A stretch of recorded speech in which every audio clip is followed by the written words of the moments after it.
जय हरी. एकादश स्कंध भाग 123. 8व्या अध्यायामध्ये यदू आणि अवधूत यांच्या संवादातून आपण अवधूतांनी केलेले 24 गुरु त्याबद्दल माहिती घेतोय. त्यातला आता 16वा गुरु तो म्हणजे मृग अर्थात हरिण. नाथांच्या काळी तमाशांचे बंड फार बोकाळले होते. गायनविद्या अगदी हलक्या लोकांमध्ये पसरल्यामुळे कलावंतिणी उत्तम गात असत, पण त्याचबरोबर त्यांचं उत्तान शृंगारिक हावभाव लोकांना बुद्धिभ्रष्ट करत. हे असले गाणे साधकाने कटाक्षाने टाळावे असं नाथांचं सांगणं आहे. नादाला भुलून हरिण बिचारा वेडापिसा होतो आणि जाळ्यात अडकतो. त्याचप्रमाणे ग्राम्य लोकांच्या अश्लील गोष्टी आणि ग्राम्य स्त्रियांची शृंगारिक गाणी ऐकून माणूस भ्रष्ट होतो. वेश्यांचं गाणं ऐकून माणूस फशी पडतो, म्हणून साधकानं ते टाळावं. हरिकीर्तनामध्ये सहज आलेलं भक्तिगीत मात्र परमार्थासाठी म्हणून ऐकावं. ज्यात भगवंताचं नाम नाही ते गाणं ऐकू नये. हरिण हे गाणं किंवा श्रवणासाठी तो भुललेला असतो आणि त्यामध्ये त्याचा मृत्यू होतो. अर्थातच साधकही जर या हरणाप्रमाणे जर भुलला तर त्याचा मृत्यू निश्चित आहे, म्हणजे त्याचा अधोगती ही निश्चित आहे. हे सगळे गुरु कुणासाठी सांगितले तर साधकांसाठी सांगितलेले आहेत. त्यानंतर 17वा गुरु मीन. मीन म्हणजे मासा. खाण्याचा म्हणजे आहाराचा आणि माणसाच्या वृत्तीचा फार निकट संबंध आहे. अन्नानं शरीर धारणा होत असल्यानं शरीरातील देहबुद्धीचा विकार अन्नावर अवलंबून असतो. शरीराच्या आणि मनाच्या परस्पर क्रियाप्रतिक्रिया अंतःस्रावी पिंडांच्या स्त्रावावर फार अवलंबून असतात असा प्रत्यक्ष अनुभव येतो. मला आठवत नाही, पण यापूर्वी आपण हा दृष्टांत घेतला का नाही माहिती नाही. जर घेतला असेल तर क्षमस्व, आणि घेतला नसेल तर नव्याने ऐकूया की आपण जे अन्न खातो, जैसा अन्न वैसा मन, हे जे आहे ना, अंतःस्रावी पिंडाचा स्त्राव पुष्कळ अंशी अन्नातील घटकांवर अवलंबून असल्यानं ज्या प्रकारचं आणि जितकं अन्न आपण खातो तितकं आपलं मन आणि विकार कमी जास्त प्रमाणात स्वाधीन राहतात. एकदा एका गडगंज श्रीमंताच्या घरी एक साधू रात्री मुक्कामासाठी होते. आता साधूच आहेत ते, म्हणून त्या गडगंज श्रीमंतांनी आपली तिजोरीची खोली आहे त्यामध्ये त्यांची व्यवस्था केली होती आणि ती तिजोरी उघडीच ठेवली होती. रात्रीतून या साधूंनी त्याच्याकडचं अन्न खाल्लेलं आणि ती तिजोरीमध्ये पैशांचे बंडलच्या बंडल होते, त्यांनी आपल्या झोळीत घातले आणि सकाळी निघून गेला. आता हा जो श्रीमंत माणूस आहे त्यांनी तिजोरी बघितली रिकामी झालेली, सगळ्या नौकरांना उभं केलं, सगळ्यांना शिक्षा देणार.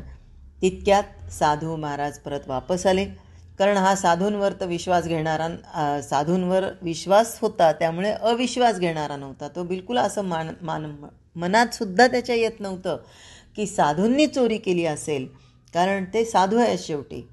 मग हे साधू वापस आले आणि म्हणाले, हे भल्या माणसा, हे तुझे पैसे वापस घे, पण पैसे वापस करण्यापूर्वी माझ्या प्रश्नाचं उत्तर दे. रात्री जो तू मला ज्या तांदूळाचा भात खाऊ घातला होतास ते तांदूळ कुठून आणले होते? तो श्रीमंत माणूस गडबडला, एकदम घाबरला, म्हणाला का का का काय झालं? ते म्हणाले, नाही तू सांग तर मला, कोणत्या तांदूळाचा भात खाऊ घातला होतास? तेव्हा तो म्हणाला, साधू महाराज मला माफ करा, पण ते चोरीचे तांदूळ होते.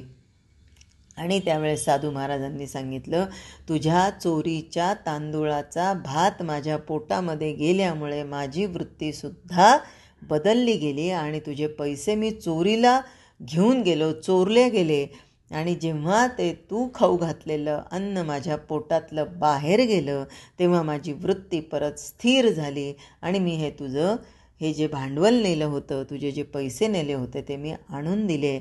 तू चोरीचा माल माझ्या पोटामध्ये घातला म्हणून तुझा माल मला चोरून नेण्याची बुद्धी झाली. अर्थात सगळं काही हे जसं आपण अन्न खातो ते विकार आणि मन कमी जास्त प्रमाणामध्ये त्यावर स्वाधीन राहतात. आणि दुसरी महत्त्वाची गोष्ट अशी की सात्विक अन्नसुद्धा सात्विक मनोवृत्तीच्या माणसांकडून खायला मिळालं असता ते उत्तम. म्हणजे सात्विक अन्न आहे, पण आम्हाला वाढणारा किंवा शिजवणारा हा जर तामसी वृत्तीचा असेल, राजस वृत्तीचा असेल, किंवा त्याच्या मनामध्ये काही असे क्लेश, चिंता, दुःख, अहंकार हे जर असं शिजत असेल, मनामध्ये शिजत असेल, तर तो जो मनुष्य अन्न शिजवतो आणि जो मनुष्य ते वाढतो, त्या दोघांची वासना अन्नावर परिणाम करते. अर्थात हा परिणाम सूक्ष्म असल्यानं साधक वृत्तीच्या माणसालाच तो समजू शकतो.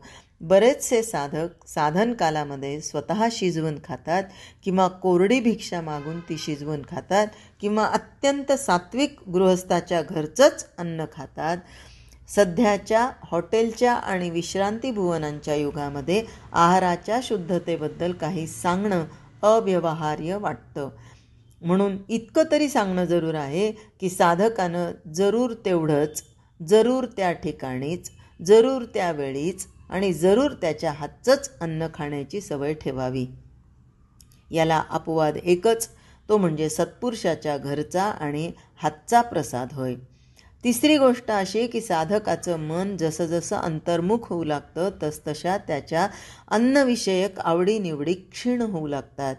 शरीर धर्माला अनुसरून त्याला जेव्हा भूक लागते त्यावेळेला ती शमन करण्यासाठी तो आहार घेतो, पण अमुक हवं आणि तमुक नको अशी वासना त्याला होत नाही.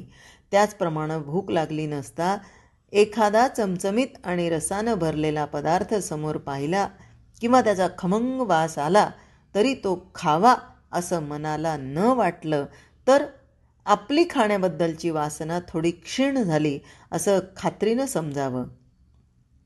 नाथांनी आणि इतर संतांनी कामवासना आणि रसना माणसाला मोठं बंधन घालतात असं वारंवार सांगितलेलं आहे. ते आपल्या अनुभवानं अगदी खरं दिसतं.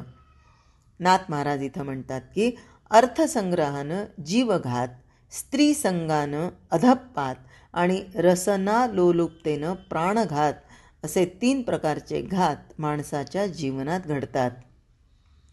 रसनेची गोडी घातक कशी? तर रसनेला आमिषाची गोडी असते. त्या लालचीनंच गळाला लावलेला घास मासा गिळतो, लगेच त्यातील गळ टाळू फोडतो आणि तो अडकल्यावर मग तो मासा उगीच तडफडतो. ज्याचे जिव्हालोल्य जबर आहे त्याला फार दुःख भोगावं लागतं. पदार्थाची गोडी वरून उत्तम दिसते, पण तिच्यात रोगाचं मूळ गुप्त असतं. जिभेच्या चवीनं जे खातात त्यांना अनेक रोगाचा संभव होतो. रोगी माणूस हाल अपेष्टा भोगतो. रसना लोलूप माणसाला भगवंताची बुद्धी होत नाही. याचं कारण असं की इंद्रियांचा सजीवपणा सर्वस्वी खाण्यावर अवलंबून असतो. रसनेच्या द्वारा अनेक रस सेवन केले असता इंद्रियांना उन्मत्तता येते. इंद्रिय माजली म्हणजे दृश्यामध्ये जोरानं गुंतून पडतात. असा मनुष्य अर्थात भगवंतापासून दूर जातो. आहारा वाचून देह तर चालत नाही, पण तो घेतला की इंद्रिय समुदाय बलवान होतो. अशा पेचामध्ये रसना जिंकण्याचं मूळ रहस्य उमगलं तर सगळी दुःख लयाला जातात. काही साधक आहार वर्ज्य करून इंद्रिय जिंकतात, पण निराहारानं ती नुसती व्याकुळ होतात, जिंकली जात नाहीत. उलट खाण्याची वासना आत दबून राहिल्यानं रसनेला जोरच चढतो. तात्पर्य काय? तर उपासानं इंद्रिय जिंकली म्हणतात खरं, पण जिंकली म्हणणं खोटं आहे. निराहारानं रसनेला जोर चढतो. अन्न ग्रहण केल्याबरोबर इंद्रिय ताजीतवानी होऊन पुन्हा आपल्या भोगाच्या ठिकाणी जोरानं जागी होतात. म्हणून रसना मुळात जिंकली नाही तोपर्यंत जितेंद्रिय म्हणून असं खोटं खोटं म्हणून घेणं आहे. जेव्हा रसना जिंकली जाते तेव्हाच विषयांची वाट मोडते. सगळ्या गोडींना गोडी देणारा आत्माच आहे. त्याला जो गोडीनं चिकटतो त्याची रसना वश होते. त्याला रस अपाय बाधत नाहीत. खाण्याच्या पदार्थातील गोडी आणि रसनेतील गोडीची जाणीव ही दोन्हीही एकरूप झाली की रसना संपूर्ण जिंकली असं समजावं. ज्यानं रसना जिंकली तो परमानंदाचा सोहळा भोगतो. यानंतर 18वा गुरु केला तो पिंगला वेश्या. पिंगला वेश्येचं वर्णन करण्याचं निमित्त करून नाथांनी सामान्य मनुष्याचा परमार्थ मार्ग सांगितला. देहातून सुख घेण्याची वृत्ती जोपर्यंत माणसाच्या अंतःकरणात जागी असते तोपर्यंत त्याचं मन भगवंताकडे लागणं शक्य नसतं. यासाठी प्रथम दृश्याची आसक्ती कमी होणं जरूर असतं. ती आसक्ती कमी होण्यास माणसाला खरा पश्चाताप व्हावा लागतो. श्री ज्ञानेश्वर महाराजांनी अनुतापाला तीर्थाची उपमा दिली आहे. अनुतापाला 2 बाजू असतात. आजपर्यंत करायला हवं होतं ते आपण केलं नाही याचं मनापासून वाईट वाटणं ही एक बाजू, तर भगवंत प्राप्त होण्यासाठी विवेक वैराग्याचा अभ्यास करणं ही दुसरी बाजू होय.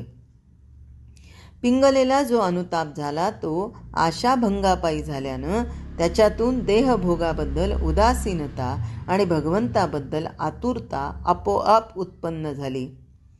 स्वतःच्या दोषांची अत्यंत तीव्र जाणीव होऊन आपण मोठे पतित आहोत असं मनापासून वाटणं हे आत्मज्ञानाचं प्रवेशद्वार आहे. पतितपणाच्या या जाणीवेमधून आत्मानात्म विवेक सहज अंकुरित होतो आणि माणूस केवळ भगवंतासाठीच जगण्याचा निश्चय करतो. भगवंतासाठी जगायचं म्हणल्यावर माणसाचं मन विकारांपासून दूर पळतं आणि इंद्रिय भोगांना कंटाळतं.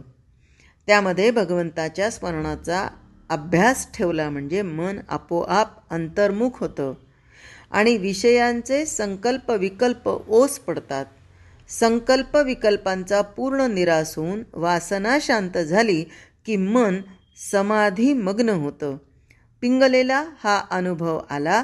आत्मसमाधीमध्ये रंगलेली ती पिंगला अवधूताची गुरु होऊ शकली.